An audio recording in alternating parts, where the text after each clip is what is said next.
Sir నమస్తే sir. నమస్తే sir, Praveen పగడాల గారి మరణానికి సంబంధించి ఇప్పుడు సోషల్ మీడియా వేదికగా రోజుకో సీసీటీవీ ఫుటేజ్ అయితే హల్చల్ చేస్తూనే ఉంది.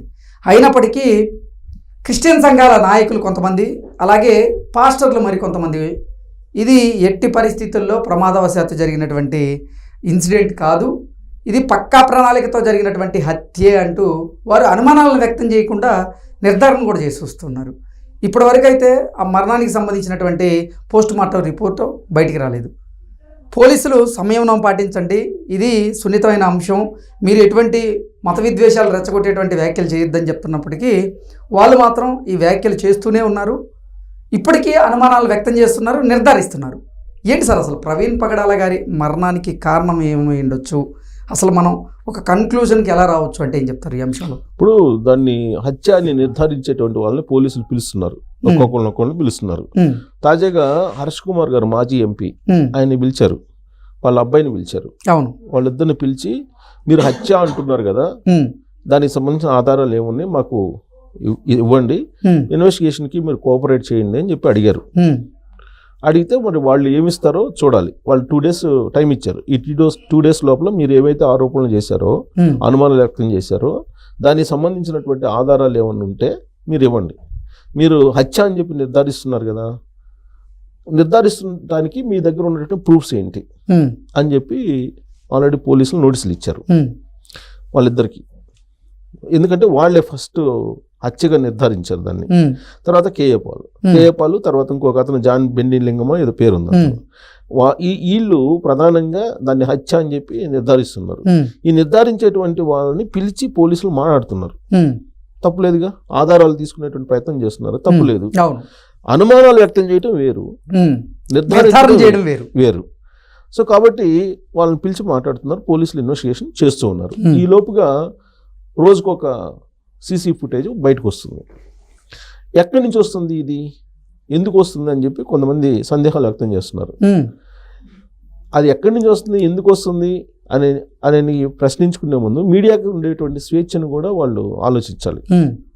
ఇప్పుడు ఈ కేసు ఒక కేసులోనే కాదు కదా, ఈవెన్ టెర్రరిస్టులు సంబంధించినటువంటి కేసుల్లో కూడా సీసీ ఫుటేజ్లు బయటకు వచ్చినాయి. అవును, అఫీషియల్గా పోలీసులు రిలీజ్ చేయకముందే కొన్ని సీసీ ఫుటేజ్లు బయటకు వచ్చి టెలికాస్ట్ అయిన సందర్భాలు అనేకం ఉన్నాయి. ఇదేం కొత్త కాదు, ఎందుకంటే మీడియాకు ఉండేటువంటి సోర్స్ వేరే ఉంటుంది, పోలీసులు ఇవ్వాలని లేదు. ఇప్పుడు గొల్లపూడి పెట్రోల్ బంక్ దగ్గర ఇతను ప్రవీణ్ పాస్టర్ కనిపించాడు, అక్కడ ఉన్నటువంటి సీసీ ఫుటేజ్లు పోయి తీసుకొని మీడియా వాళ్ళు టెలికాస్ట్ చేస్తారు. ఆ తర్వాత చిల్లకొల్లు దగ్గర ఇప్పుడు తాజాగా వచ్చింది ఫుటేజ్. ఆ చిల్లకొల్లు దగ్గర కూడా అక్కడ టోల్ ప్లాజా వాళ్ళు ఉన్నారు, టోల్ ప్లాజా వాళ్ళని అడిగి తీసుకుంటారు, పోలీసులు ఇవ్వాల్సిన అవసరం లేదుగా. అలాగే ఇప్పుడు మనకి వేరే చోట రామవరపాడ అది ఉంది కదా, అక్కడ కూడా అంతే, అక్కడ ఉండే హోటల్స్ వాళ్ళని తీసుకొని అక్కడ వోక్స్ వ్యాగన్ కంపెనీ ఉంది, అక్కడ ఆ వోక్స్ వ్యాగన్ కంపెనీ వాళ్ళ దగ్గర తీసుకొని టెలికాస్ట్ చేసి ఉండొచ్చు. ఈ వచ్చేటువంటివి ఫేక్ అని చెప్పి వీళ్ళు అంటున్నారు కొంతమంది. ఎందుకు అంటున్నారు అంటే పోలీసు వాళ్ళు అఫీషియల్గా రిలీజ్ చేయలేదు కాబట్టి, అంటంలో కూడా తప్పులేదు. కానీ అంత మాత్రం చేత వీటిని ఫేక్ అని చెప్పి మనం అంటానికి లేదు, పూర్తిగా అంటానికి కూడా లేదు. ఎందుకంటే మీడియాకి రకరకాల సోర్స్ ఉంటుంది, ఆ సోర్స్ని బేస్ చేసుకుని సీసీ ఫుటేజ్ని తీసుకొని వాళ్ళు టెలికాస్ట్ చేస్తుంటారు. వాళ్ళకు ఉన్నటువంటి ఇన్ఫర్మేషన్ని ప్రజలకు తెలియజేసేటువంటి బాధ్యత మీడియా చేస్తూ ఉంటుంది, ఎప్పుడు జర్నలిస్టులు చేసేటువంటి పనే అది.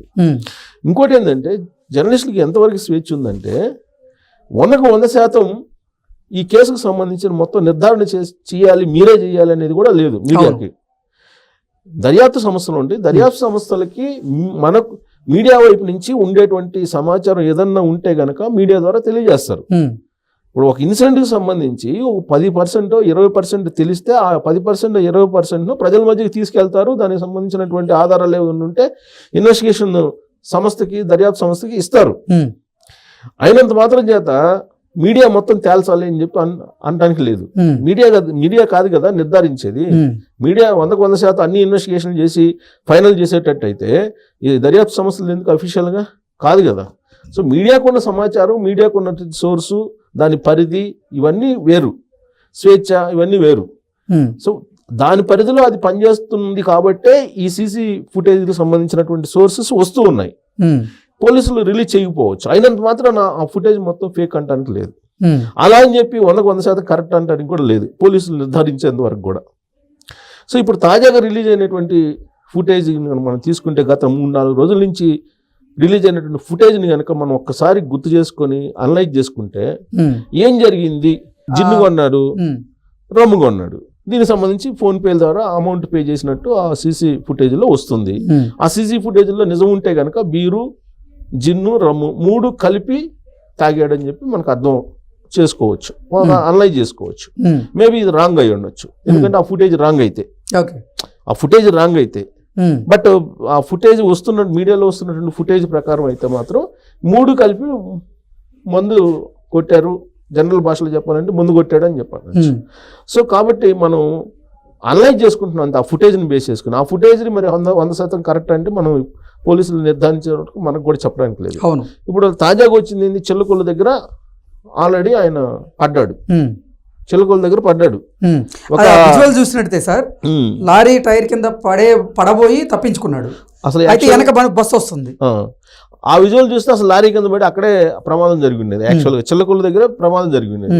అంటే ఇప్పుడు ఎల్బీ నగర్ దగ్గర ఫస్ట్ కొన్నారండి లిక్కరు, ఎల్బీ నగర్ దగ్గర. ఎల్బీ నగర్ లో అది కొనుగోలు చేసి ఫోన్ పే చేశాడని చెప్తున్నారు.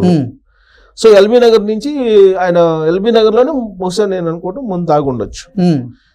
ఆయన ముందు తాగిన తర్వాత మానసికమైనటువంటి స్థితి ఎలా ఉంటుందో అందరికి తెలుసు.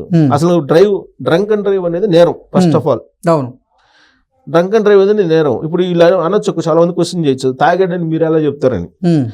కొన్నాడు కాబట్టి కొన్నింది తాగడానికే కదా, దానం చేయడానికి ఉండొచ్చు, అది కూడా ఉండొచ్చు. సాధారణంగా అభిప్రాయం ఏంటి, మందు దానం చేసే వాళ్ళు ఎవరు ఉన్నారు సార్ ఈ రోజుల్లో? ఉండొచ్చు, దాన్ని ఉంది వాళ్ళ ఫ్రెండ్స్కి ఇవ్వడానికి కూడా. ఆయన ఒక్కడే ఉన్నాడు, అదే నేను చెప్పేది అదే. ఇప్పుడు ఆయన ఒక్కడే ఉన్నాడు, ఆయన కొనుగోలు చేశాడు కాబట్టి తాగి ఉండొచ్చు. అలా అని చెప్పి మనం ఖచ్చితంగా తాగడని మనం చెప్పలేము, అందరూ 100% చెప్పలేము. ఏమో ఆయన కొనుగోలు చేసి ఆయన అభిమానులు కూడా ఇచ్చి ఉండొచ్చు. కానీ అక్కడ మోటార్ సైకిల్ డ్రైవ్ చేసేటువంటి తీరును బట్టి చూస్తే కనుక తాగి ఉండొచ్చు అని చెప్పి అనడానికి బలమైనటువంటి సోర్స్.